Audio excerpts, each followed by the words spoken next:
Olá, seja muito bem-vindo a mais uma aula da nossa Introdução ao Pensamento de Tomás de Aquino.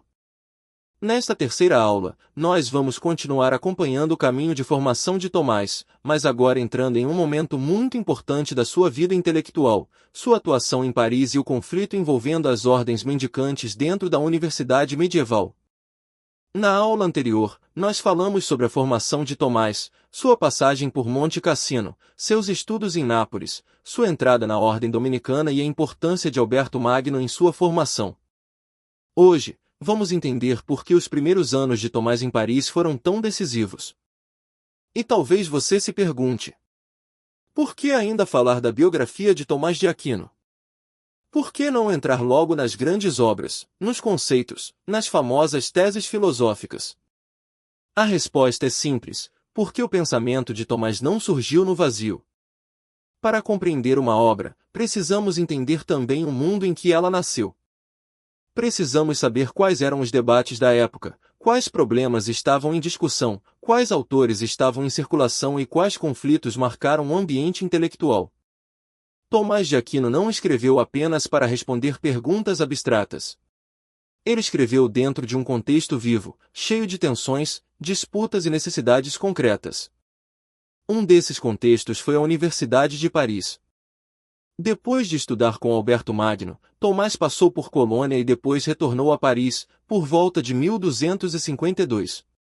Ali ele começou uma etapa importante da sua carreira acadêmica, comentando as sentenças de Pedro Lombardo, uma obra central na formação teológica medieval. Naquele tempo, comentar as sentenças era praticamente uma etapa obrigatória para quem estava se formando como teólogo. Pedro Lombardo, conhecido como o mestre das sentenças, havia organizado uma grande síntese de questões teológicas. Durante muito tempo, sua obra foi uma das bases do ensino de teologia nas universidades medievais. Tomás, portanto, entra nesse ambiente como alguém que está se formando para ensinar, comentar, disputar e aprofundar questões teológicas. Mas Paris não era um lugar tranquilo. A Universidade de Paris era um dos grandes centros intelectuais da cristandade medieval, mas também era um espaço de conflitos. Havia disputas entre professores, entre grupos de estudantes, entre autoridades universitárias, bispos, papas e ordens religiosas. E, no século XIII, uma das grandes tensões foi o conflito entre os mestres seculares e os membros das ordens mendicantes. Para entender isso, precisamos explicar quem eram os mendicantes. As ordens mendicantes, especialmente dominicanos e franciscanos, surgiram no início do século XIII. Elas tinham uma proposta diferente da vida monástica tradicional. Os monges viviam geralmente ligados a mosteiros. Já os mendicantes estavam mais presentes nas cidades, pregando, ensinando, confessando e vivendo de modo mais itinerante. Os dominicanos, em especial, tinham uma ligação muito forte com o estudo, a pregação e a defesa da fé. Por isso, não é surpresa que eles tenham entrado com força no ambiente universitário. Mas essa presença causou tensões. Os mestres seculares, isto é, professores que não pertenciam a ordens religiosas como dominicanos ou franciscanos, passaram a ver os mendicantes como concorrentes dentro da universidade. A disputa envolvia questões práticas e institucionais. Quem poderia ensinar? Quem teria direito às cadeiras? Quem teria autoridade dentro da universidade? Como a universidade deveria se organizar? Também havia questões espirituais e teológicas. Era legítimo que frades mendicantes ensinassem teologia? Era correto que religiosos sem propriedade própria ocupassem posições acadêmicas? A pobreza voluntária era uma forma legítima de vida religiosa? Essas perguntas geraram um grande conflito. É importante não simplificar demais esse episódio. Não se trata apenas de dizer que os mendicantes eram bons e todos os seculares eram maus. A história real é mais complexa.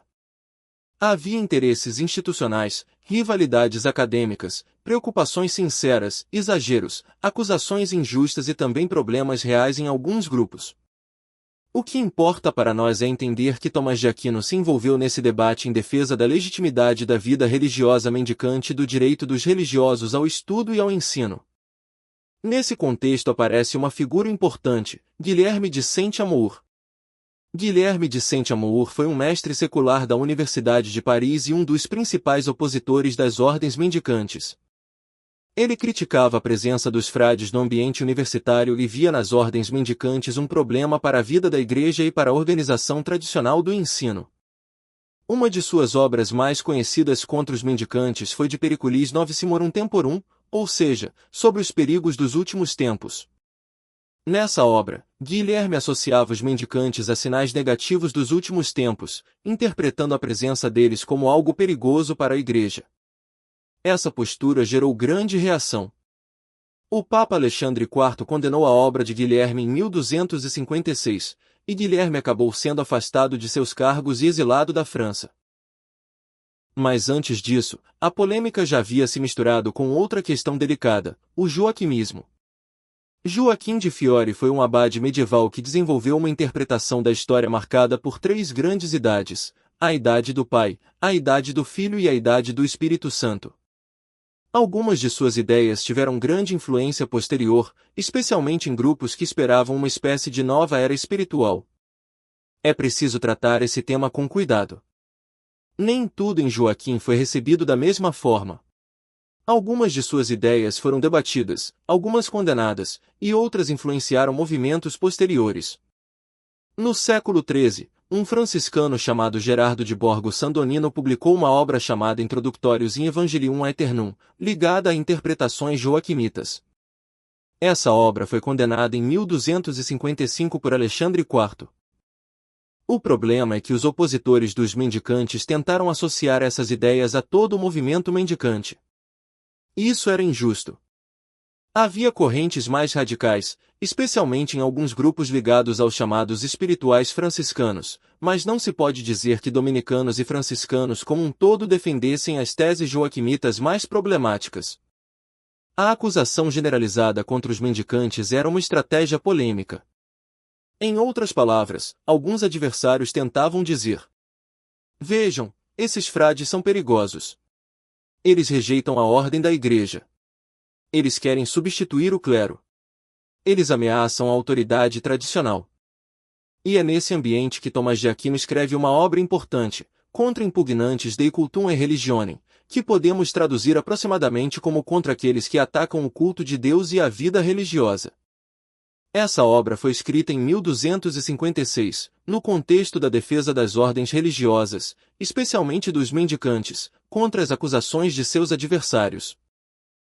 Nela, Tomás responde a várias objeções. Ele discute se é lícito que religiosos ensinem. Discute se é legítimo que religiosos participem de colégios de mestres. Discute a pregação, a pobreza voluntária, o estudo, o modo de vida dos religiosos e a legitimidade das ordens voltadas à salvação das almas. O ponto central de Tomás é este: a vida religiosa não é inimiga do estudo. A pobreza voluntária não impede o ensino. A oração não impede a inteligência. E o religioso pode servir a Igreja tanto pela contemplação quanto pela pregação e pela formação intelectual. Esse ponto é muito importante. Tomás defende que uma ordem religiosa pode ter como missão o serviço espiritual das almas. E, para esse serviço, o estudo é necessário. Não basta boa vontade. Não basta zelo. É preciso formação. É preciso doutrina. É preciso vida espiritual e inteligência disciplinada. Essa é uma das grandes marcas da ordem dominicana: unir estudo, pregação e vida religiosa. E aqui aparece algo muito atual. Ainda hoje existe uma falsa oposição entre espiritualidade e inteligência. Algumas pessoas pensam que estudar demais esfria a fé. Outras pensam que a fé atrapalha a razão. Tomás recusa esses dois extremos. Para ele, quando a razão é bem usada e a fé é bem compreendida, elas não se destroem. A vida espiritual pode ser aprofundada pelo estudo. E o estudo pode ser ordenado por uma busca mais alta da verdade. Esse é um ponto essencial do tomismo. A verdade não precisa temer a razão. E a razão não precisa desprezar a verdade revelada. No conflito de Paris, Tomás está defendendo algo maior do que um grupo específico de frades. Ele está defendendo a possibilidade de uma vida dedicada ao estudo, à oração, à pobreza e ao ensino. Ele está defendendo que a busca da verdade pode ser uma missão religiosa. E isso nos ajuda a compreender melhor sua personalidade intelectual.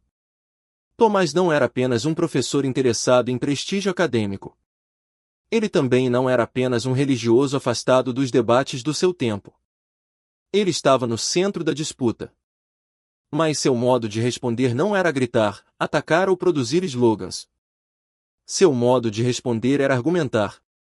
Ele tomava as objeções dos adversários, analisava uma por uma e respondia com método. Isso é muito característico de Tomás. Mesmo quando a discussão era polêmica, ele procurava responder com ordem. E aqui nós aprendemos uma grande lição. Uma pessoa que busca a verdade não deve fugir dos conflitos intelectuais. Mas também não deve transformar o debate em pura agressão. O caminho de Tomás é outro. Compreender a objeção. Distinguir os pontos. Responder com clareza. E defender a verdade sem abandonar o rigor. Esse é um modelo extremamente necessário hoje. Vivemos em uma época em que muitas discussões são dominadas por rótulos. A pessoa discorda e já transforma o outro em inimigo. Mas Tomás nos ensina um caminho mais elevado. Ele mostra que o debate pode ser sério. Pode ser firme. Pode até ser duro em certos momentos. Mas precisa ser racional, ordenado e orientado à verdade. Outro ponto importante desta aula é o perigo das generalizações. No conflito de Paris, alguns adversários usavam exemplos problemáticos de certos grupos para atacar todos os mendicantes. Isso acontece muito até hoje. Pega-se o erro de uma pessoa e se condena uma tradição inteira. Pega-se um desvio particular e se destrói um movimento completo. Tomás nos ajuda a evitar esse tipo de injustiça. A pergunta correta deve ser: qual é a essência da vida religiosa? Qual é a missão legítima de uma ordem? É lícito ensinar? É lícito viver em pobreza voluntária? É lícito estudar para servir melhor à verdade? Tomás responde que sim. A vida religiosa, quando bem vivida, pode unir contemplação e ação. Pode unir oração e estudo. Pode unir pobreza e ensino. Pode unir humildade e inteligência. Esse é o coração da defesa tomista dos mendicantes. Agora, para fechar esta aula, precisamos situar Tomás dentro da sua trajetória. Em Paris, ele não apenas viveu um conflito institucional. Ele amadureceu como mestre. Ele comentou as sentenças de Pedro Lombardo. Ele escreveu obras importantes. Ele entrou nas grandes disputas universitárias. E, em 1256, tornou-se mestre em teologia. A partir daí, sua carreira intelectual ganharia ainda mais força.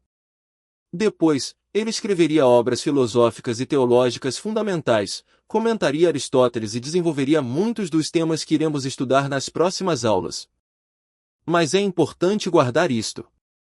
Tomás de Aquino não foi um pensador isolado em uma torre. Ele foi um homem de universidade. Um homem de debate. Um homem de igreja. Um homem de estudo. Um homem que viveu no meio de conflitos reais e respondeu a eles com inteligência, método e profundidade.